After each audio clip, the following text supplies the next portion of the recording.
Hello प्यारे बच्चे हो, तो चलिए इस क्वेश्चन को डिस्कस करते हैं। सिंपल है। इसने क्या बोला है, if one of root of equation is twice of other. मतलब अगर इस क्वाड्रेटिक इक्वेशन, जो कि क्वाड्रेटिक इक्वेशन किस में है भाई, टी में है, अगर इसका एक रूट अल्फा होगा तो दूसरा रूट क्या होगा, बीटा। बीटा किसके इक्वल, ट्वाइस ऑफ अल्फा, यानी कि 2 अल्फा होगा। क्लियर है। देन पूछा है, find the maximum value of the function F x. Okay, तो यानी कि हमें पहले एफ एक्स फाइंड करना पड़ेगा और फिर एफ एक्स का हमें मैक्सिमम वैल्यू फाइंड करना है। चलिए, अभी ये टी में क्वाड्रेटिक इक्वेशन है, और टी में क्वाड्रेटिक इक्वेशन उसका एक रूट अल्फा है और दूसरा क्या है, बीटा। और बीटा किसके इक्वल है, 2 अल्फा के इक्वल है। तो अगर मैं इस पे सम ऑफ रूट्स लगाऊं, ठीक है ना, सम ऑफ रूट्स किसके इक्वल हो जाएगा, अल्फा प्लस बीटा, जो कि क्या आ जाएगा, 12x के इक्वल हो जाएगा। ठीक है ना।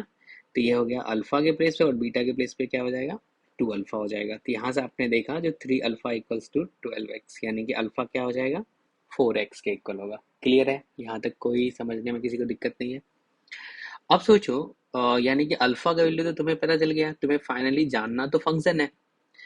फंक्शन कैसे मिलेगा भाई, प्रोडक्ट ऑफ रूट से। अगर प्रोडक्ट ऑफ रूट्स यानी कि अल्फा इंटू बीटा करोगे तो तुम्हें मिलता है c/a।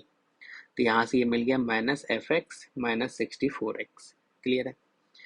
अल्फा के प्लेस पे क्या रख दोगे आप, 4x रख दोगे। बीटा के प्लेस पे क्या रख दोगे, 2 टाइम्स अल्फा रखोगे, तो यानी क्या आ जाएगा, 8x आ जाएगा। तो ये अपने को रिलेशन मिला। अब बताइए, इसमें से एफ एक्स जो है वो किसके इक्वल है, इस वाले पार्ट के इक्वल है। ठीक है ना। यहाँ से हमने क्या किया, इसको मतलब इस एफ एक्स को हमने लेफ्ट साइड शिफ्ट किया और ये राइट साइड शिफ्ट कर दिया, तो ये कुछ अपने को ऐसा मिला। अब यहाँ पे आपको दिख रहा है जो एफ एक्स अपने को क्वाड्रेटिक इक्वेशन मिला है, अब इसका हमें चाहिए मैक्सिमम वैल्यू। और इस कर्व का जो फेस होगा वो पैराबोला डाउनवर्ड होगा। ठीक है ना, क्योंकि कोफिशिएंट ऑफ एक्स स्क्वायर जो है वो नेगेटिव है। अब आपको पता है भाई, जो अगर पैराबोला डाउनवर्ड है तो इसका मैक्सिमम वैल्यू कहाँ पे मिलेगा, वर्टेक्स मिलेगा।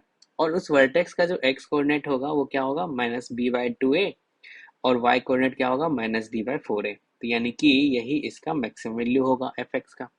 तो हमने लिख दिया यहाँ पे f x max equals to -d/4a। अब d फाइंड कर लीजिए, d किसके इक्वल होता है, तो b² - 4ac। ठीक है ना। तो आपने यहाँ पे फाइंड किया, क्योंकि c 0 है तो डायरेक्ट क्या आ जाएगा, -64 का स्क्वायर अपॉन 4 इंटू ए के प्लेस पे क्या है, -32। तो ये अपने को आंसर मिला 32। तो यानी कि इस क्वेश्चन का जो आंसर होगा वो 32 होगा, और एफ एक्स का जो मैक्सिमम वैल्यू आया वही अपने से पूछा गया, वो 32 होगा। ओके।